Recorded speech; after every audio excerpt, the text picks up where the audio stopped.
Entrei também. Hoje estamos aqui com o João, este vitaminado maravilhoso, que vai contar um pouquinho da sua história pra gente. E porque ele está lá conosco aqui em mais alguns vídeos, falando sobre Kyudo, falando sobre fisioterapia, né, na saúde do idoso. E por isso, nada mais justo do que ter um belo vídeo com ele se apresentando, não é isso, João? Essa beldade.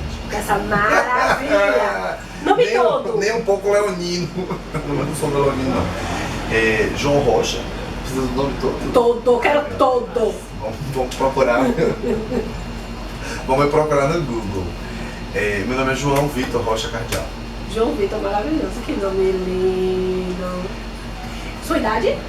27 com um corpinho de 35. Todo mundo diz inverso, né? 27 com corpinho de 18, ele é 27 com corpinho de 35. Mas se todo mundo me dá 35 por causa da barba, eu já... Isso que eu ia dizer, deve ser por conta da barba, né?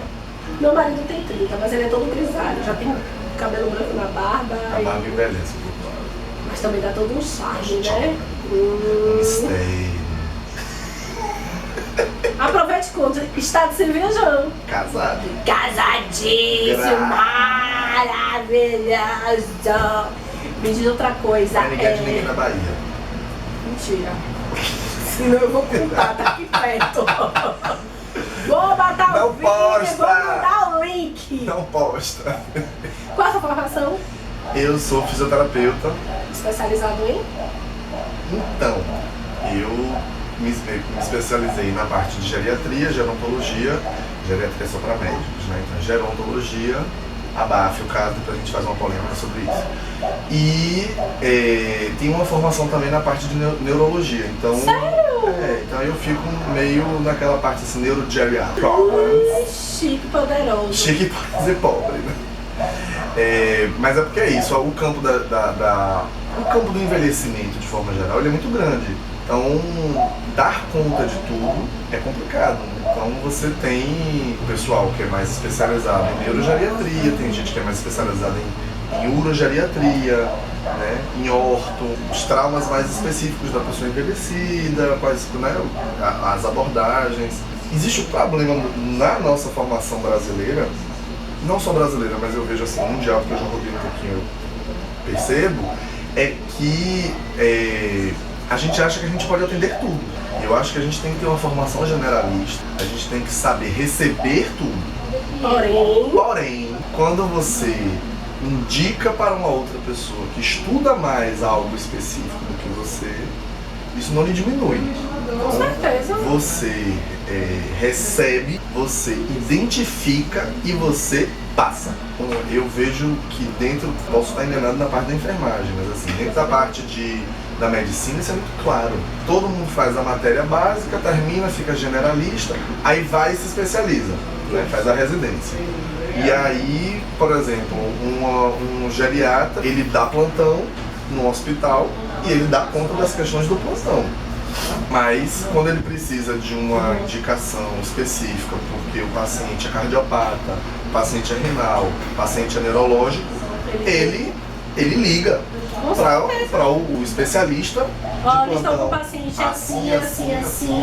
E eu acho, pela minha avaliação, eu acredito que a melhor indicação é que ele seja, né, encaminhado para um especialista da sua área. Ou então eu quero uma opinião.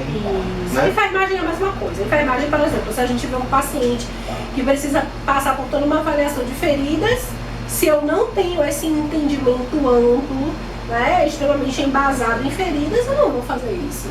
Lógico que eu vou saber avaliar, vou saber verificar, mas assim, na hora de escolha de coberturas, etc. É muito específico, eu tenho que encaminhar. No campo da fisioterapia, a gente tem visto isso de forma muito incipiente. Né? Pode até ter colegas aí que vão olhar pra minha cara e dizer, você é louca. Mas é uma realidade. Porque, por exemplo, se você tira pelo ambiente hospitalar, o ambiente hospitalar para o fisioterapeuta, ele é um ambiente já de polimento, por currículo. Se você não domina a parte respiratória, você não entra.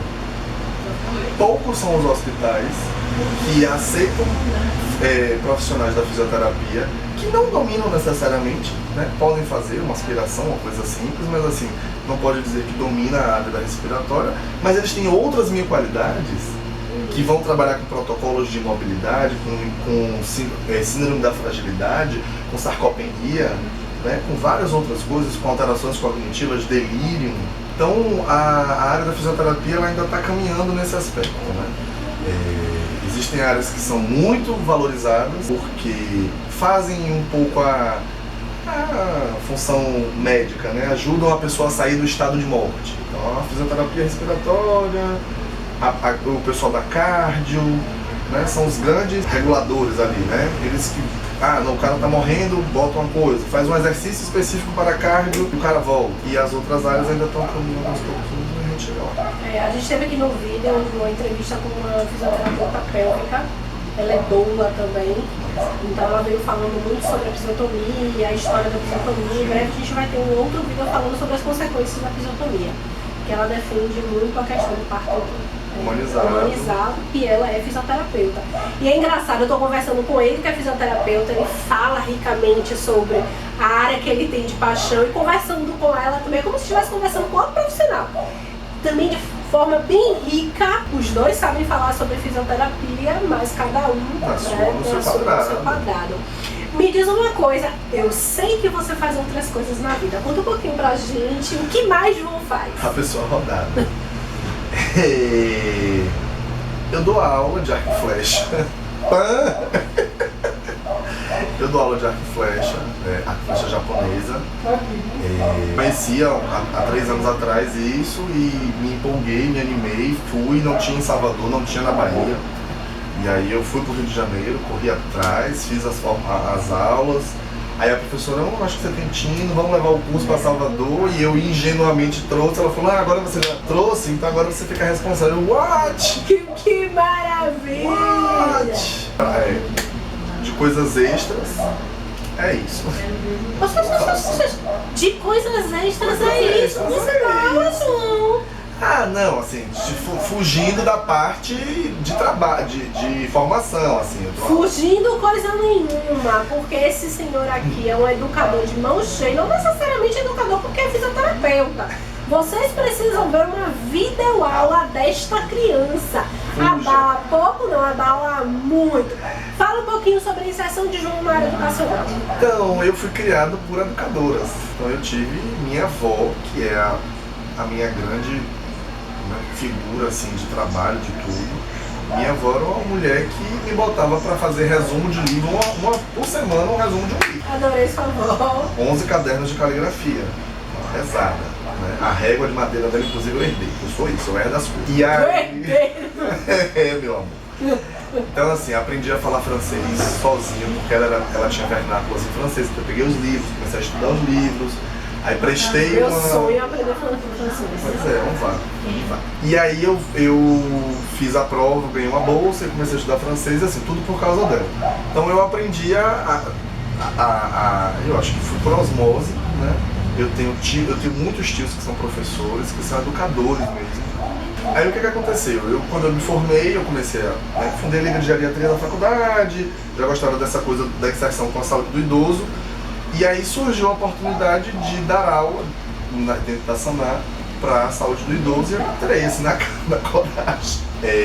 Mas acabou que eu fui percebendo que eu tinha um tino para passar informação. O que é engraçado, gente, ele é fisioterapeuta, mas ele também é do bloco de enfermagem. É verdade. A gente fazendo uma reunião, os professores de enfermagem, lá vem João. Epa! Mas ele não é fisioterapeuta? Não, o João faz parte do bloco de enfermagem. E por que você foi parar dentro do bloco de enfermagem mesmo? Porque saúde do idoso, no seu conceito primário, ele não é de uma área, ele é da equipe. Certo. Então, quando você vai, assim, anatomia, fisiologia, histologia, embriologia, são áreas do conhecimento da saúde. São de eixos básicos. Eixos básicos. Pediatria é um eixo básico. Todo mundo tem que entender pediatria. Independente da área, tem que saber trabalhar de forma múltipla. E a saúde do idoso também parte do princípio de que é isso. Então, o que talvez a gente só precisa adaptar é qual é o olhar do enfermeiro para a saúde do idoso. Aí talvez seja uma coisa particular. Mas para eu ensinar o conhecimento da gerontologia, né, o que é envelhecimento, o que seria bônus demográfico, quais são as principais síndromes geriátricas, quais são as escalas que a gente usa para avaliar o paciente. Então, dentro do ambiente da geriatria e da gerontologia, não existe uma hierarquia de informações. Não é o médico que traz a informação principal, não é a enfermeira que traz a informação principal. Cada um vai ter um olhar sobre o indivíduo e aí a gente vai montar o quebra-cabeça da vida daquela pessoa. Então, a mesma escala de desnutrição que uma nutricionista aplicaria, eu como fisioterapeuta, você como enfermeira, podemos aplicar. Então, escalas de rastreio. Então eu posso aplicar uma escala de rastreio para estômago, e aí na minha avaliação eu digo, enfermagem, apliquei a escala de rastreio, né, de feridas, eu preciso que vocês entrem. Pode ser o fisioterapeuta que faça isso. E a enfermeira, pelo contrário, pode chegar e dizer, João, apliquei os valores para sarcopenia, é um paciente que está sarcopênico, a gente precisa resolver a sarcopenia. A propósito, vamos trazer João aqui para falar sobre sarcopenia. Assisti uma aula dele, fiquei extremamente encantada. Vou ter vários vídeos aqui com ele, mas prossiga. Se acostuma. Se acostuma com a minha carinha. E aí é isso. Então eu entrei, na verdade, no eixo da enfermagem porque eu mostrei para a coordenadora, né, do eixo da enfermagem que eu era uma pessoa importante dentro do eixo, porque não existia uma enfermeira dentro da equipe da enfermagem que fosse especializada na área da geriatria e da gerontologia. Então, ao invés de colocar uma pessoa, né, como você pode falar da saúde do idoso, pela ótica da enfermagem, que vai ser muito boa, né, assim, muito rica, é melhor colocar uma pessoa que é especialista na área para nivelar todo mundo. Sim, sim. E depois a gente pode fazer como a gente fez depois, né? A gente fez questões comentadas. Então aí eu tive que correr atrás, porque eu peguei questões voltadas para a enfermagem e eu tinha que comentar dentro da ótica da enfermagem o que é que vocês tinham que buscar. Para mim foi um desafio, porque... Fez bem feito, viu, gente? Amém. Porque eu tive que sair do meu papel, né? Eu tive que despir o fisioterapeuta e entrar dentro de um ambiente que eu não conseguia, que eu não dominava. Né? Mas aí a gente foi, até depois foi avaliar, para saber se tinha sido bem feito, não tinha sido bem feito. Foi. Para encerrar, deixa eu te fazer uma pergunta. A gente vê que você gosta de falar, né? Fala bem, né? Se deixar, fala. Como foi para você dar videoaula? Que você, a câmera, e no máximo a gente tem uma pessoa ali na sala que são pessoas maravilhosas, que eu sou apaixonada por todas. Mas assim, a sua relação é com a câmera. Como foi isso? Tranquila. Olha, eu achei que eu ia travar, mas depois eu olhava pra câmera e falava, e aí, galera? Ah, tá ali na minha frente. Eu acho que a câmera, né, tem uma questão muito de você tem que saber exatamente quem você é. Eu acho que isso em qualquer lugar, né? Principalmente na equipe multidisciplinar. Quando você estuda gerontologia, você tem que saber quem você é, porque aí você sabe onde é que é seu limite. Quando você sabe onde é que é seu limite, é ótimo. Então quando eu olho para a câmera, eu digo, ok, eu sei quem eu sou. A única coisa que eu tive que controlar mesmo foi os braços, né? Porque tem um vídeo, aí deixa eu ver aqui, ó. Olha, aqui já não pode mais. Se eu for mais para cima, eu perco a mão. Aqui, se eu for, eu me bato. Então uma pessoa tem 1 metro de braço. Aí imagine eu abrir os braços, é uma confusão. Então, assim... Que é o mesmo exercício que nós temos que fazer quando estamos aprendendo Libras.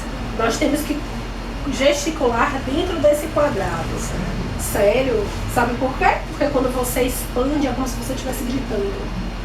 Porque os movimentos de Libras, você conversando, são os mesmos como se você estivesse gritando. Como você não utiliza a voz, são os seus movimentos que se expandem. Gente, então se eu começar a falar Libras, o povo vai pensar, gente, que é aquele travesti ali fazendo uma fechação na minha cara. Então você tem o seu exercício, é conversar isso, Então você gesticula todo aqui, então você faz isso. Então, quando você começa a gritar e você vai expandindo os seus gestos. Tá vendo? Vivendo e aprendendo. Morrendo e aprendendo. Verdade. Eu tenho uma paciente minha que ela fala isso. Não existe viver e aprendendo. Porque a partir do momento que você nasce, você já começa a sua história. É verdade. E aí, quando você fala vivendo e aprendendo, pra ela fala assim que você acha que você tem tempo de aprender. Então você não dá valor à informação. Quando você fala morrendo e aprendendo, na sua cabeça, socialmente, a morte é algo que a gente não domina. Então eu tenho que dar valor a tudo aquilo ali que eu tô vivendo no dia a dia. A gente tem medo da morte porque a gente não sabe o que é a morte. Até a hora que ela chega. Você sabe o que é viajar porque você vai e volta e você pode falar sobre. A morte você não tem como ir e voltar. Ela fala isso, morrendo e aprendendo. São vídeos como esse, a gente vai trazer esse ser humano sempre. Vamos ver se ele aprendeu. O que é que você tem que dizer? São 4 palavras. Não são 3. Não. Curta, compartilhe e se inscreva. Pronto, são Arrasei. 3. Passei no teste. É porque vocês vão estar vendo assistindo esse vídeo primeiro, porém a gente já gravou mais 2. Gente, obrigado, João, pela sua presença. Beijo, mas semana fico com Deus. Tchau, tchau. Eles vão ver o drama que foi.